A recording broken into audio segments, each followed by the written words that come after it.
გესალმებით მეგობრებო, მე გახლავართ გიობლესტი, უმრავლესობა თქვენგანი მიცნობთ, ზოგიერთები კი არა. მე ვარ ადამიანი, ვისაც ყველაზე გვიან პოულობენ ხოლმე სამაგისტრო გამოცდების წინ და მერე სულ რამდენიმე ვიდეოს ყურებას ასწრებენ ხოლმე და მერე თავში ხელებს იცემენ აქამდე სად ვიყავიო. მეტწილად ეს იმიტომ ხდება, რომ სხვა ადამიანები, ვინც ამ სფეროში არიან, აქტიურ მარკეტინგს ეწევიან საკუთარი თავის, მე კი არა. და ვფიქრობ ყოველთვის ასე ვიყავი, რომ ის ადამიანი, ვინც საჭიროა რომ მიპოვოს და ნაგულისხმევია რომ ამასთან თანამშრომლობა დავიწყო, ეს ასე მოხდება. ანუ ღმერთი თავის გასაკეთებელს გააკეთებს, რადგან ეს ჩემი პროფესია არ არის ის, რომ ვიღაცამ ჩემზე გავლით უბრალოდ გამოცდა ჩააბაროს და დამევიწყოს, არა. მე ჩემ მოსწავლეებთან ძალიან ახლოს ვარ და ვიყავი 2021 წლიდან დაწყებული, რაც ეს პროფესია დავიწყე.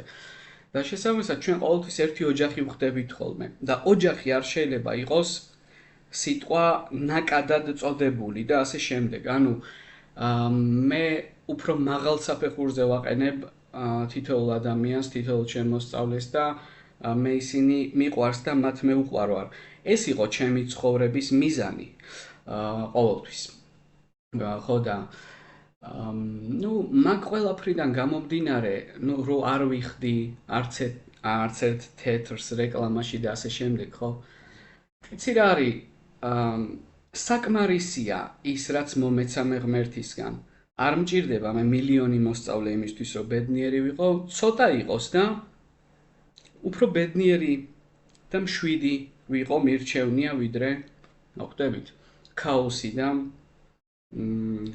ალია ქოთი და აი ეს შფოთი შემოიტანოს ჩემ ცხოვრებაში. ამიტომ ხო, აი ეს YouTube-ის არხი მაქვს, Facebook-ზე ჯგუფი მაქვს და ის ადამიანი, ვინც მომისმენდა, ავტომატურად გაუჩნდებოდა სურვილი ჩემთან მომზადების. ამიტომ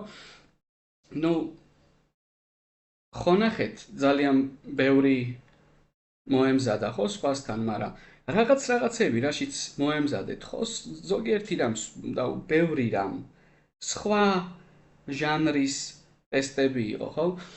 იმიტომ რომ ლოგიკა არ არის მეცნიერება, რომელსაც შენ ფორმულებით ისწავლი, ეს არის დისციპლინა, რომელსაც აზროვნება ჭირდება და თუ შენ აზროვნება არ შეგიძლია, მაშინ აზრი არა აქვს ამ გამოცდაზე გასვლას, იმიტომ რომ ფორმულა შეიძლება მრავალდენოვან მნიშვნელობაში გამოიყენო, ლოგიკაში ნაკლებად. და მე ყოველთვის ვაჩვევ ჩემ მოსწავლეებს აზროვნებას და არა ხისტ რაღაც უხეშ მიდგომებს და ესეთ რაღაც რობოტის მსგავს სოფხედველობას, რომ თითქოს აქ თუ არის, იქ ბ არის, იქ თუ ბ არა. მე სხვანაირად ვცხოვრობ, სხვა ლინზებში ვხედავ სამყაროს და შესაბამისად ჩემი თითოეული მოსწავლე ბედნიერია, ჩემი ყველა მოსწავლე ყოველთვის აბარებს და ახლაც ჯერა რომ ეგრე იქნება და მოდი აბა მაგ პრელიუდის და შესავლის მერე, ხო? და კიდე ერთი რამე მინდა გითხრათ, პასუხებს რომ დებენ, ხო? იცი რა არის, მე არავის არ უყურებ რა, მე ჩემი საქმე მაქვს და ჩემი კატეგორია და სეგმენტი მყავს და ვისაც უყვარვა ეგ ტიპები მყავს რა. და აი ჩემთვის ეგ არის პრიორიტეტი და როდესაც ვიღაცები პასუხებს დებენ, არავის არ უყურებ, არ ვასახელებ კონკრეტულად არავის, მაგრამ ჩემი საქმე არც არის ეგ. იცი რა თემა არის? როცა შენ გამოცდა წერე, ხო გაინტერესებს რატო არის შენი პასუხი სწორი ან არასწორი? აი ვიღაცამ გითხრა რომ პასუხია G, D, E, ხო? ან A, B.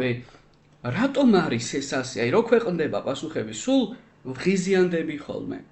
ეს ასე არ ხდება. უნდა ჩაწერო ვიდეო, უნდა ან ლაივში გახვიდე და შენ მეგობრებს, რომელსაც მე ვუწოდებ ჩემ მოსწავლეებს, თორე სხვებისთვის ის უბრალოდ კლიენტები არიან, უნდა აუხსნა, რომ ემზადებოდა ადამიანი შენთან, რატომ არის ეს დაუშვათ სწორი, გამართლდა თუ არა, რაშიც ამზადებდი, თუ რომ არასწორად უპასუხე, რატომ არის არასწორი? ან თუ შენ ეგ არ გაინტერესებს, რატო არის სწორი და რატო არის არასწორი, ესე იგი, ხო ხვდები, შენ პიროვნულ განვითარებაზე ლაპარაკი უკვე ზედმეტია. იმიტომ რომ ესე იგი თუ შენ ეგრე ცხოვრობ, რომ ეს გამოცდა ოღონდ ჩამაბარები, ყველაფერში მასე იქნები. მე ოღონდ ეს გადამალხინა, ოღონდ ეს და არა. ადამიანი სოფხედველობა და ზოგადი კოგნიტური მხარე, ხო? მის პიროვნებასაც განსაზღვრავს. ამიტომ შენმა გაინტერესებდეს ეს ტესტები. და დიახ, მე გასული თვეების განმავლობაში დავაინტერესე ჩემი მოსწავლეები ამ მეცნიერებით, რასაც ადამიანებმა მთელი სიცოცხლე მიუძღვნეს, მრავალმა ფილოსოფოსმა და ლოგიკოსმა, დიახ, და ეს არ არის ის დისციპლინა, რაც 2 წუთში ისწავლება. და აი ზუსტად ეს თემა არის რა, რომ აზროვნების მიჩვევის მერე შეიძლება მასწავლებელი იყოს დარწმუნებული, რომ კი, ჩემი მოსწავლე ამას ჩააბარებს. ხო და ეს რო არ მეთქვა, არ შეიძლებოდა რა, იმიტომ რომ მე როცა რაღაცას ვიდეოს წერ, ვინც მისმენ, უნდა იცოდეთ, როგორი ადამიანი ვარ, რა პრინციპებით ვცხოვრობ, ხო? და ვინ არის ჩემი ძალა? ჩემი ძალა კი არის ყოველთვის იესო ქრისტე, ცოცხალი ღმერთი. ღმერთით აღდგარი, ვინც ჩემ ვიდეოებს აქამდე უსმენდით, იცით, რომ მან განაპირობა ის, რომ დღეს აქ ვარ და ყავს მოსწავლეები ეს წლები და რომ ამ ვიდეოს გიწერთ. ზოგიერთი თქვენგანი გაიგებს, რისი თქმაც მინდოდა, ზოგიერთი ზედმეტად ჩათვლის ეგ ნაკლებად მაღელვებს, იმიტომ რომ ჩემი სიტყვები გათვლია ჩემს ერთგულ ადამიანებზე და მათთვის, ვისაც უბრალოდ ჩემი მოსმენა უყვარს. და ზოგიერთისთვის იმასაც კი არ აქვს მნიშვნელობა, რას ვიტყვი. ხო და არიან ეგეთი ადამიანები და მეც მასეთ ადამიანებს ვეძებ. ხო და მადლობა თითოეულ თქვენგანს, რომ მითმობდით დროს და მიყურებდით, დარწმუნებული ვარ, რო არ გეყურათ ჩემთვის და არ მოგესმინათ, უფრო ცუდ შედეგს დააფიქსირებით, ვიდრე ახლა გაქვთ. ამრიგად, დავიწყოთ პირველი ტესტი. მოცემულია, რომ ყოველ ძაღლს აქვს საყელო. ნუ რას ვაკეთებთ? 2026-ის, ანუ ეხა რო იყო, ხო? გუში რო გახვედი. მაგ ლოგიკური მსჯელობის პირველ ვარიანტს, ხო, პირველი ტესტი იყოს. მოდი, ეს ყოველ ძაღლს აქვს საყელო და ერთ ძაღლს მაინც აქვს მიკროჩიპი. ძაღლების შესახებ გამოთქმული 5 წინადადებიდან, რომელი ეწინააღმდეგება მოცემულობას.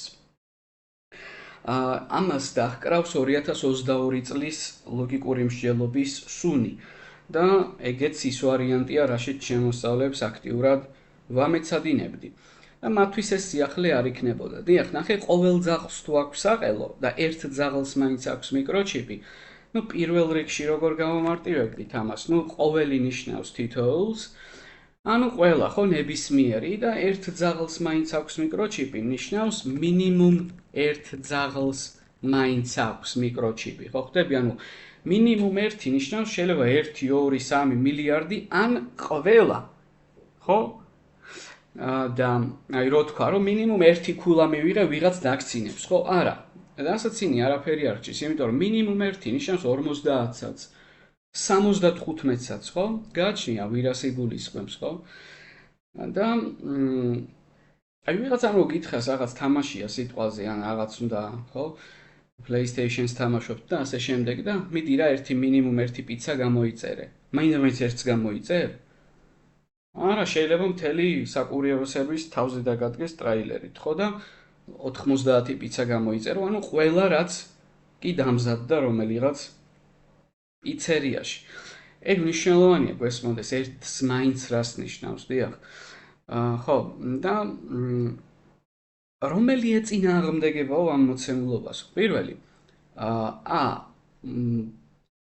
მოდი, ერთ რამეს გეტყვი, ეწინააღმდეგება რას ნიშნავს? დაკავშირით არის შეკავშირებული წინადადება და თუ რომელიმე ნაწილში მაინც აზრთა სხვადასხვაობა მოხდა, ეგ იქნება, ნუ, უკვე კონტრადიქცია ლოგიკური.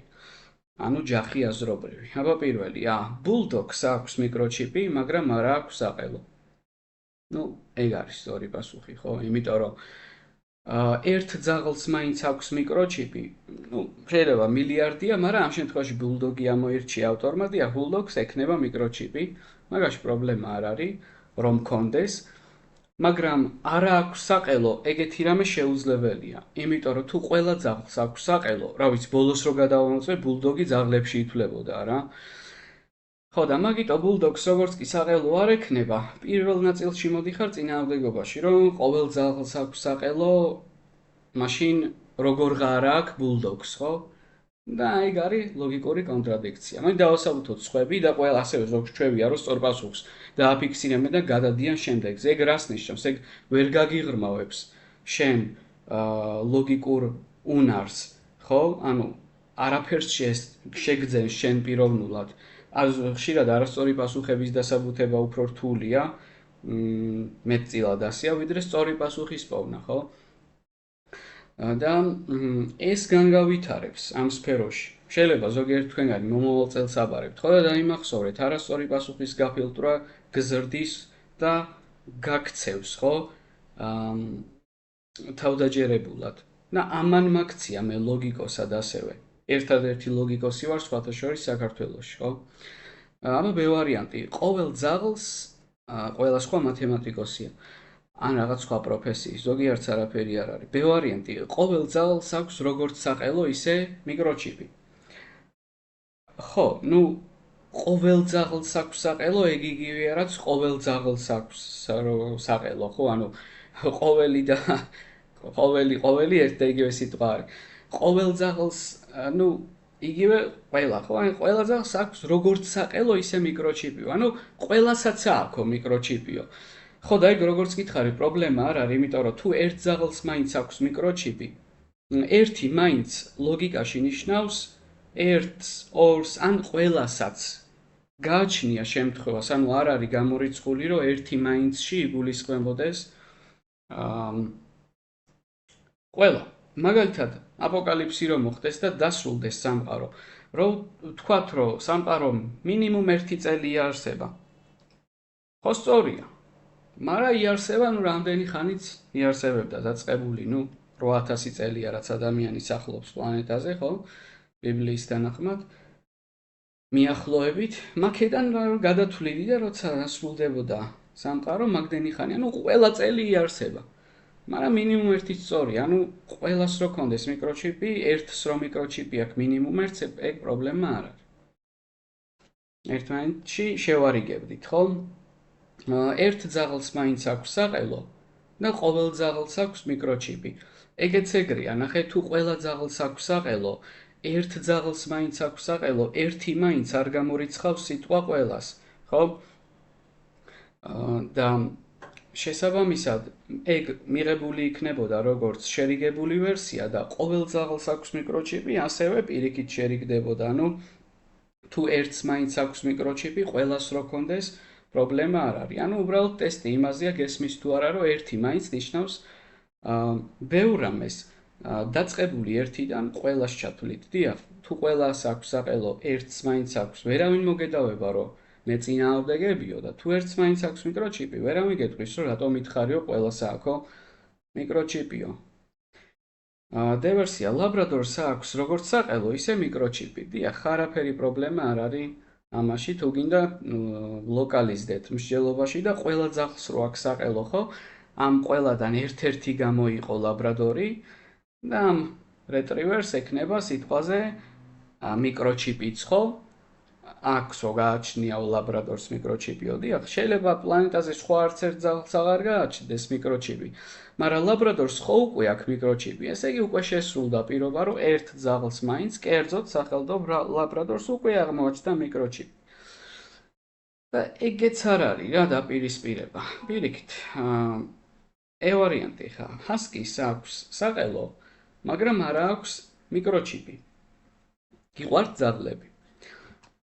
მე ძალიან ადამიანს კაცთ მოყარებას აჩვევენ, ხო? ჰასკის აქვს საყელო, მაგრამ არ აქვს მიკროჩიპიო.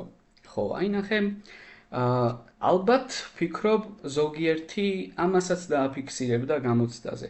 ეხლა ამ ვერსიაზე რა მინდა გითხრა? ნახე, თუ ყოველ ძაღლს აქვს საყელო, ყველა ძაღლში ეხლა ჰასკი მესმის რომ მგელთან ახლოს არის, მაგრამ ოფიციალურად ძაღლია, ხო, ჰასკი, ხო და ყველა ძაღლს თუ აქვს საყელო, ჰასკის რო აქვს საყელო, ეგ თანხვედრაშია, ხო? სწორია. მაგრამ ერთ ძაღლს მაინც აქვს მიკროჩიპი. ხო თქვით რომ შეიძლება ყველას გულისხმობდეს, მაგრამ ასევე შეიძლება 5-ს გულისხმობდეს, მაგალითად პუდელს კონდეს მიკროჩიპი, კანეკორსოს კონდეს მიკროჩიპი, ხო? ნაგას კონდეს მიკროჩიპი, შპიცს კონდეს მიკროჩიპი და სხვას არავის. ხო და მაგ თვალსაზრისიდან, ხო, აი ეც არასწორია, არ ეწინააღმდეგება, იმიტომ რომ ვიტყოდით, რომ თუ ყველა ძაღლს აქვს საყელო, მათში რა თქმა უნდა ჰასკი შედის და ყველა ვარიანტში საყელო უნდა ქონდეს. მაგრამ თუ ერთ ძაღლს მაინც აქვს მიკროჩიპი, ანუ მინიმუმ ერთს, შეიძლება ეგ 3 იყოს დაუშვათ, აი ეს პუდელი, კანეკორსო და რაც გითხარი, ხო? მესამე ჯიში ნაგაზი ან რაღაც სხვა. მაგათ ქონდეთ და სწორი იქნება, რომ ერთ ძაღლს მაინც, ანუ ჩემი ჩემოთულ ძაღლებს, ну ეკნებათ მიკროჩიპი. ეგ არავალდებულებს სხვა ყველა ჯიშს რო ქონდეს მიკროჩიპი. ამიტომ ჰასკის თუ არა აქვს მიკროჩიპი, ეგ პრობლემა არ წარმოადგენს. ну პირველი იქნება, ხო? ის რაც ეწინააღმდეგება მოცემულობას, თუ ბულდოგს აქვს მიკროჩიპი, ესე იგი ბულდოგი ყველა ძაღლში შედის და უნდა ქონოდა საყელო, ხო? და ეგ შეუძლებელია, რომ ანუ დალაგებულად რო ვთქვათ რა, მოკლედ, თუ ის არის უბრალოდ აქეთ უნდა გამომეშვირა. ნახე, თუ ყველა ძაღლში შედის ბულდოგი და ყველა ძაღლს აქვს საყელო და უკვე გეუბნება არა აქვს საყელო. აბა რანაირად ეგ? ხო შეუძლებელია. ხოლო აქეთ რო გამოვიშვირე ის არის. ეგ მოდი ესე შეაფასეთ. ნახე, ბულდოგს აქვს მიკროჩიპი, ანუ ძაღლი ხო არის ბულდოგი და ერთ ძაღლს მაინც აქვს მიკროჩიპი, შეიძლება სამყაროში მართლა არც ერთი ძაღლი აღარ არსებობდეს ბულდოგის გარდა, ვისაც მიკროჩიპი ექნება, რომელსაც შეიძლება იყოს ბევრი კიდე, შეიძლება ყველასაც აქვს, მაგას არა აქვს მნიშვნელობა, უბრალოდ ბულდოგმა ხო შეითავსა მიკროჩიპი და ну გადაიჭრა პრობლემა, მაგრამ არა აქვს საყელო, ეგ შეუძლებელია, იმიტომ რომ ყველა ძაღლს უნდა ქონდეს დიახ საყელო. ბულდოგი კი ძაღლია. რაც შეეხება ასეთ ვერსიას, ბულდოგს არ აქვს მიკროჩიპი, ხო? მაგრამ არც საყელო აქვს. ეგეც დაპირისპირება იქნებოდა, ოღონდ პირველ ნაწილში არა. იმიტომ რომ შეიძლება სხვა ძაღლებს აქვთ მიკროჩიპი და ერთი მაინც ეგ იგულისხმებოდეს, რომ სხვებს აქვს, ხო?